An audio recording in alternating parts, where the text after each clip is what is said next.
नमस्कार साथियों।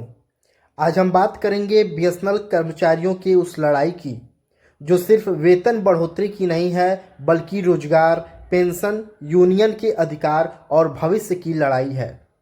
साथियों, 12 फरवरी को होने वाली जो देशव्यापी आम हड़ताल है, इसको लेकर देश के अलग अलग हिस्सों में कर्मचारियों ने कमर को कस लिया है। राजस्थान के अलवर से लेकर हरियाणा के रेवाड़ी तक बीएसएनएल के कर्मचारी साफ शब्दों में कह रहे हैं कि अब और इंतजार नहीं होगा। और इस लड़ाई का जो केंद्र बिंदु है और इस आम हड़ताल का जो मुख्य मुद्दा है, ये है बीएसएनएल का तीसरा वेतन संशोधन यानी थर्ड पीआरसी। साथियों, 7 फरवरी 2026 को राजस्थान के अलवर में बीएसएनएल कर्मचारियों की एक बहुत ही महत्वपूर्ण जनरल बॉडी मीटिंग हुई है। और इस मीटिंग का जो मकसद था कि 12 फरवरी की जो आम हड़ताल है उसको ऐतिहासिक बनाना, सरकार के ऊपर दबाव बनाकर कर्मचारियों को थर्ड पीआरसी दिलाना, और सबसे अहम चीज़ कि कैसे अब कर्मचारी थर्ड पीआरसी को लेकर ही रहेंगे। साथियों, इस बैठक में देश के और राज्य स्तर के बहुत सारे अनुभवी यूनियन के नेता भी मौजूद थे। इस मीटिंग में कॉमरेड अनिवेश मित्रा, जो बीएसएनएल एम्प्लॉय यूनियन के जनरल सेक्रेटरी हैं, उनके साथ राजस्थान सर्किल के जिला सचिव और बड़ी संख्या में कर्मचारी भी इस मीटिंग में उपलब्ध थे। साथियों, इससे पता चलता है कि ये कोई एक साधारण मीटिंग नहीं थी। और इस मीटिंग में साफ साफ कही गई है कि अगर आज बीएसएनएल के कर्मचारी चुप रहेंगे, आज आवाज़ नहीं उठाएंगे, तो हो सकता है कल जो बीएसएनएल के कर्मचारियों का हक है, जो थर्ड पीआरसी है, ये सिर्फ फाइल से ही फाइल रहता रह जाएगा, सिर्फ फाइलों में ही घूमता रह जाएगा। इसलिए साथियों, अगर आज एकजुट नहीं हुए तो जो कर्मचारियों का पेंशन संशोधन है, जो वेज एग्रीमेंट है, जो थर्ड पीआरसी है, ये सपना बनकर रह जाएगा। साथियों, अलवर की इस मीटिंग से एक जोरदार संदेश भी निकाला गया है। संदेश ये था कि अब सिर्फ मांग नहीं, अब संघर्ष होगा।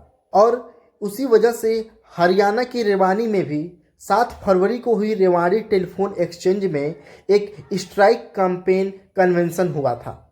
और यहाँ भी वही सवाल गूंज रहा था कि बीएसएनएल कर्मचारियों का जो थर्ड पीआरसी है कब मिलेगा, पेंशन संशोधन कब होगा, वेज एग्रीमेंट कब फाइल होगा और वेज एग्रीमेंट को अप्रूवल कब मिलेगा। साथियों, इस बैठक में भी साफ कहा गया है कि सरकार ने जो लेबर कोड लगाया है कर्मचारियों के ऊपर, ये लेबर कोड कर्मचारियों के अधिकार को कमज़ोर कर रहा है। और इसीलिए अब हड़ताल करना एक अपराध जैसा बना दिया गया है। मतलब कि ये लेबर कोड अगर लागू हो जाता है तो जो कर्मचारी हैं, इनके अधिकार छीन लिए जाएंगे। ये हड़ताल करेंगे तो उनके ऊपर कानूनी कार्रवाई होगी। और इस लेबर कोड की वजह से जो यूनियन की ताकत है उसको भी जानबूझकर कम किया जा रहा है। और इसी वजह से 12 फरवरी की जो हड़ताल है, सिर्फ बीएसएनएल की ही नहीं बल्कि हर कर्मचारी की लड़ाई बन चुकी है। साथियों, इस मीटिंग में बताया गया है कि जो बीएसएनएल एम्प्लॉय यूनियन है और जो एनएफटी है, पहले ही वेतन संशोधन के लिए नोटिस दे चुका है। और इस नोटिस में ये मांग बिल्कुल साफ है कि जो थर्ड पीआरसी है वो लागू हो, और जो अफोर्डेबिलिटी क्लॉज का सरकार बहाना बना रही है, उस अफोर्डेबिलिटी क्लॉज को हटा दिया जाए और कर्मचारियों का जो पेंशन संशोधन है उसको किया जाए। ये जो थर्ड पीआरसी है आखिर है क्या? अगर सीधी भाषा में समझें तो बीएसएनएल में जो आखिरी वेतन संशोधन था ये 2007 में हुआ था, और उसके बाद 15 से 18 साल बीत चुके हैं। इस दौरान देश में महंगाई भी बढ़ी है, सैलरी की वहीं रह गई है, और जो डियरनेस अलाउंस है इसका भी फायदा कर्मचारियों को नहीं मिला है। इसके साथ ही जो रिटायर्ड कर्मचारी हैं जिनको पेंशन मिलता है, उनकी पेंशन को भी रोक दिया गया है। यानी जो थर्ड पीआरसी का मतलब है कि जो बेसिक सैलरी है कर्मचारियों का, उसमें बढ़ोतरी होना, और जो डियरनेस अलाउंस है जो कर्मचारियों को दिया जाता है महंगाई से बचने के लिए, इस डीए का उस बेसिक सैलरी में मर्ज करना चाहिए, और जो पेंशनर है उनको एक सम्मानजनक जीवन भी मिल जाए। और जो युवा हैं, ये युवाओं को बीएसएनएल में भविष्य जरूर मिलेगा। लेकिन सरकार क्या कहती है? सरकार कहती है कि बीएसएनएल के पास पैसे नहीं हैं। तो जो यूनियन है जो बीएसएनएल एम्प्लॉय यूनियन है, जो एनएफटी है, जो all India graduate engineer and telecom officer association है, ये ऑर्गेनाइजेशन, ये एसोसिएशन पूछती है कि जब निजी कंपनियों को राहत मिल सकती है तो बीएसएनएल कर्मचारियों को क्यों नहीं मिल सकती है। और जब बीएसएनएल ने देश की सेवा की है तो आज बीएसएनएल कर्मचारियों को सजा क्यों भुगतना पड़ रहा है। साथियों, रेवाड़ी की जो मीटिंग है, इस मीटिंग में एक बहुत गंभीर चेतावनी भी दी गई है। इस मीटिंग में जो चेतावनी थी कि जो लेबर कोड है, इनका मतलब सिर्फ कानून नहीं है, इसका मतलब है कि अब कर्मचारी हड़ताल नहीं कर सकते हैं। जो यूनियन है उसकी ताकत को कमज़ोर कर दिया गया है और जो कर्मचारी हैं अब एकजुट नहीं होकर ये अकेला रह जाएंगे। साथियों, अगर आज बीएसएनएल कर्मचारी नहीं बोलेंगे तो क्या कल थर्ड पीआरसी की मांग करना भी गुनाह हो जाएगा? पेंशन पर सवाल उठाना भी मना हो जाएगा।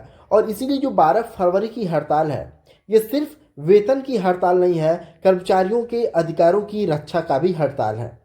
साथियों, अब सवाल ये है कि क्यों 12 फरवरी को ही हड़ताल होना है। इसका भी जवाब जो यूनियन है बहुत साफ तरीके से दिया है।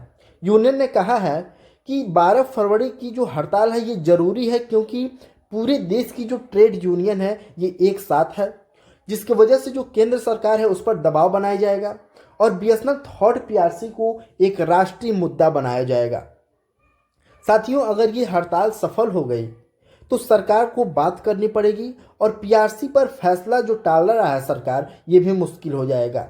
अगर यह हड़ताल कमज़ोर रही तो फाइल फिर अलमारी में चली जाएगी और फिर कर्मचारियों को सालों का इंतजार करना पड़ेगा। साथियों, अलवर हो या फिर रेवाड़ी हो, संदेश दोनों मीटिंग का एक ही है कि अब चुप रहने का समय नहीं है। 12 फरवरी की जो हड़ताल है ये बीएसएनएल के कर्मचारियों की आवाज़ है, पेंशनर की उम्मीद है और थर्ड पीआरसी की एक आखिरी लड़ाई है। आज एक दिन की जो हड़ताल है ये कल की पूरी ज़िंदगी तय करने वाली है। और इसीलिए साथियों, सवाल ये नहीं है कि हड़ताल से क्या मिलेगा, सवाल ये है कि अगर हम इस हड़ताल में नहीं गए तो हम क्या खो देंगे। साथियों, आज जो बीएसएनएल के कर्मचारी हैं ये किसी एहसान की मांग नहीं कर रहे हैं, ये सिर्फ अपनी हक मांग रहे हैं, अपना जो काम करते वक्त जो मेहनत की है, जो सेवा की है, उसी का हक मांग रहे हैं। और सरकार बार बार एक ही जवाब दे रही है कि कंपनी घाटे में है, बीएसएनएल घाटे में है। लेकिन ये जो घाटा है ये कर्मचारी के मेहनत से नहीं हुआ है, बल्कि सरकार की गलत नीति और जानबूझकर की गई जो देरी है 4G 5G को लॉन्च करने में, उसकी वजह से बीएसएनएल कंपनी आज घाटे में है। और जब गलती सरकार की है और कर्मचारी की नहीं है तो फिर कर्मचारी क्यों इसका सजा भुगत रहा है। साथियों, पूरे 15 साल हो गए, 15 साल से ज़्यादा हो गया, लेकिन जो कर्मचारी हैं उनका वेतन वहीं का वहीं रुका हुआ है, उनका वेतन नहीं बढ़ रहा है।